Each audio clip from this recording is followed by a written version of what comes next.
Alright, so this is my Cobalt mower. 80 volt max.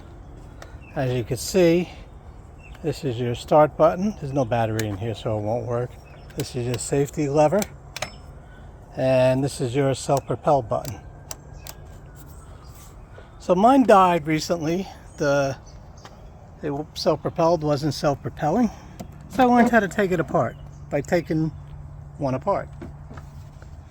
First thing you do is there's two screws. I don't have them in here, but you pop these screws out, and this is basically the whole guts of your lawnmower is in there. I have to secure that better. I know, don't yell at me. So what's inside there is the controller board, which if your mower is giving just 2 beeps and won't start, you need one of these. As you can see, there's a bunch of plugs on the end.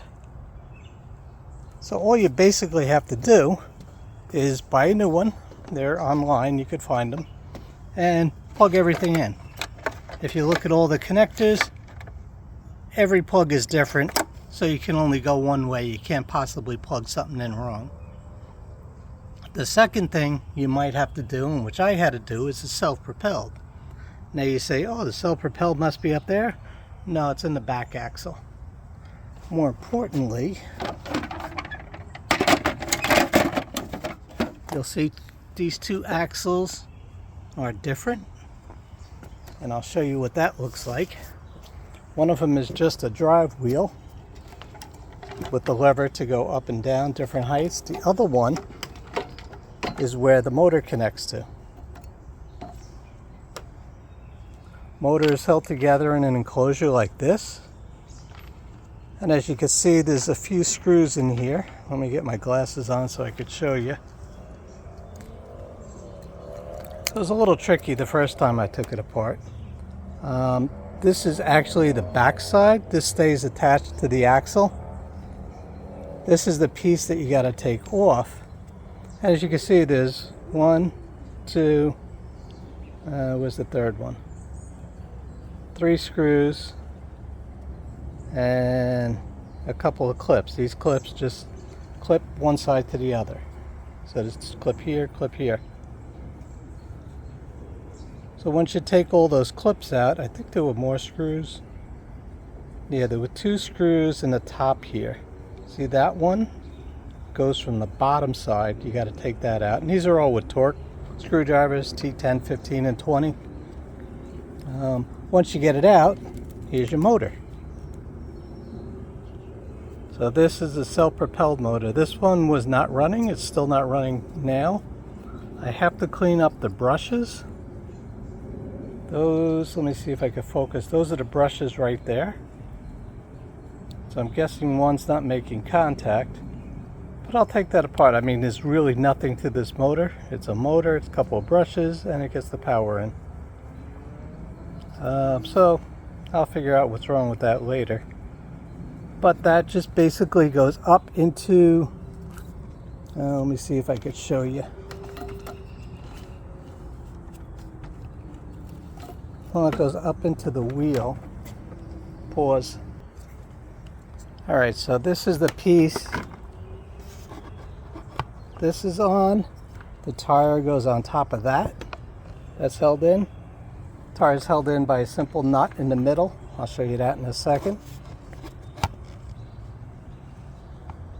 So that comes out. There's a couple of screws in there, you can see. That's it. That tire goes on. This motor goes into this bracket here. I have it all apart, so I can't really show you. I'll show you on the working motor.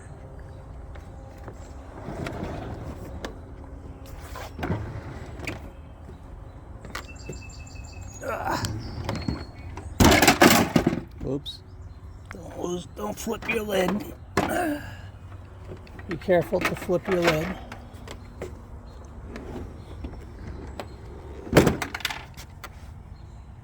That wasn't a good sound. So basically that all goes in there. The motor goes in. The wheel goes in.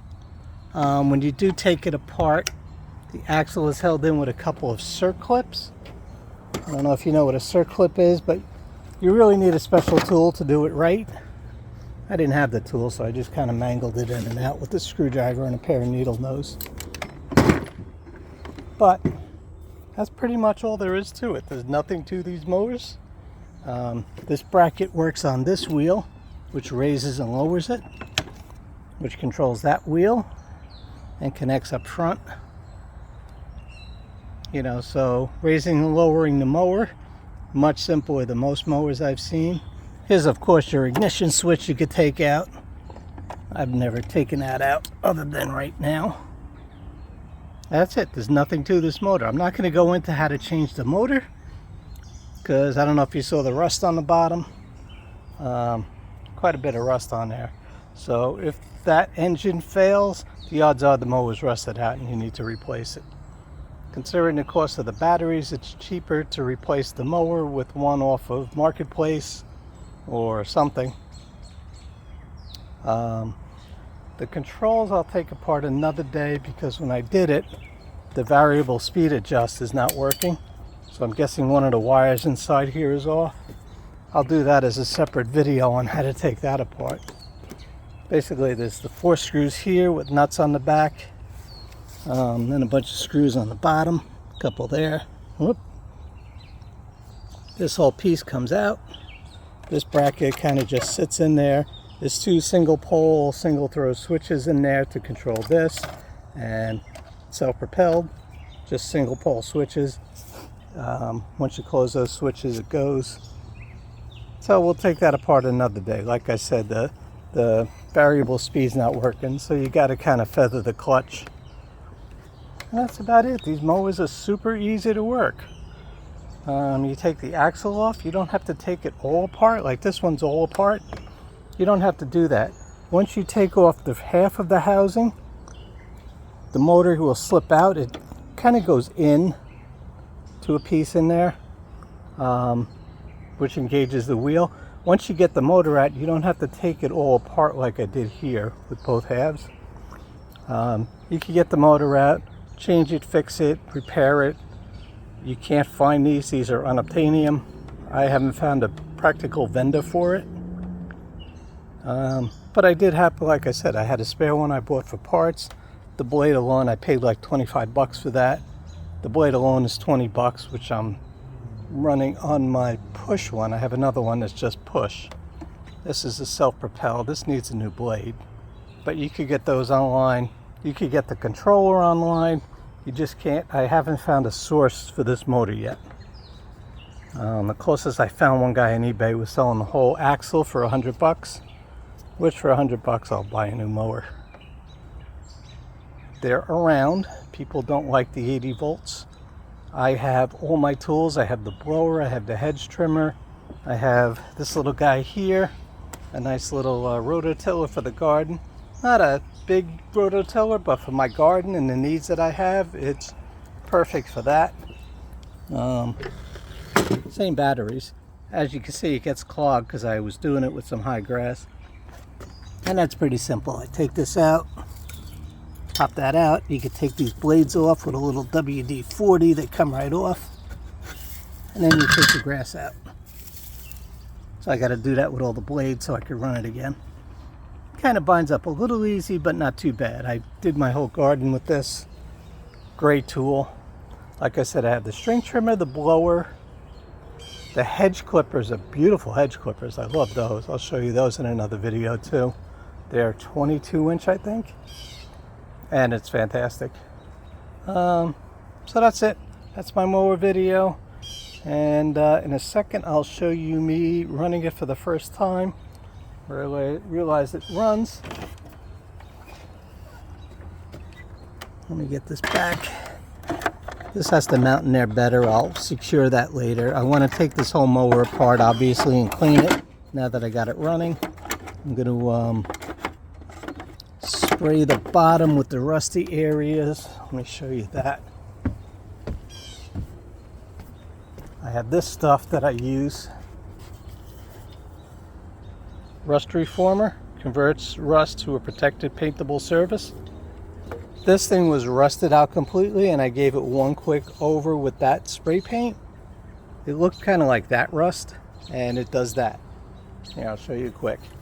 Highly recommend doing this on the bottom of your mower. Instantly makes it a paintable surface.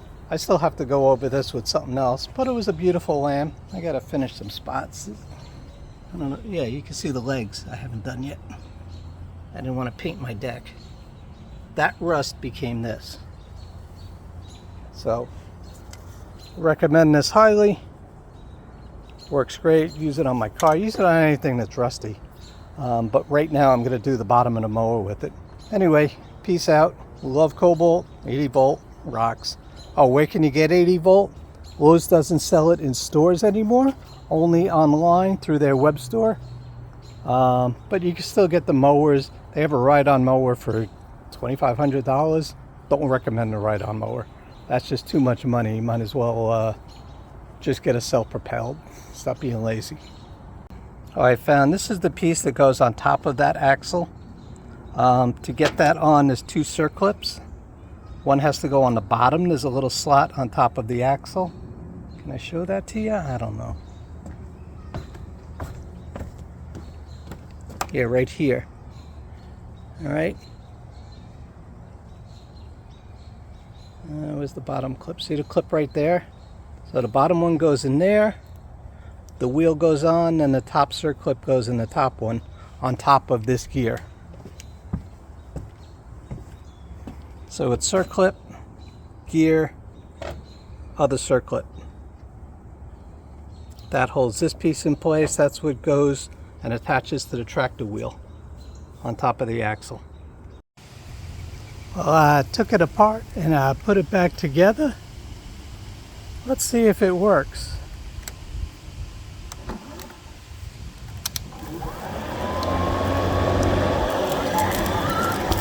Oh, that's a little fast. Still a little fast.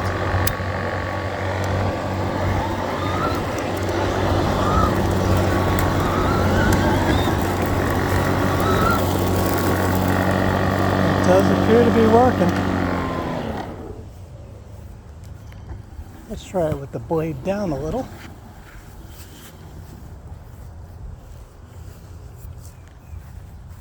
I love how easy this mower is to adjust.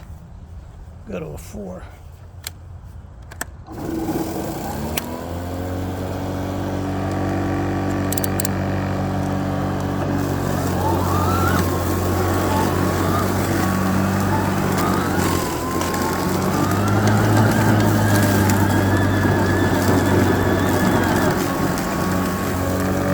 Looks like my speed control is not working so hot. I can live with that. And I do need a blade.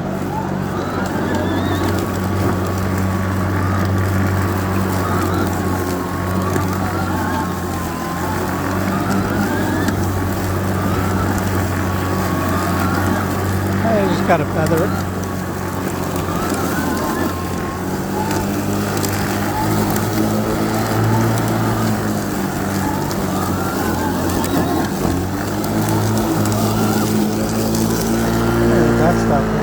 It's everywhere.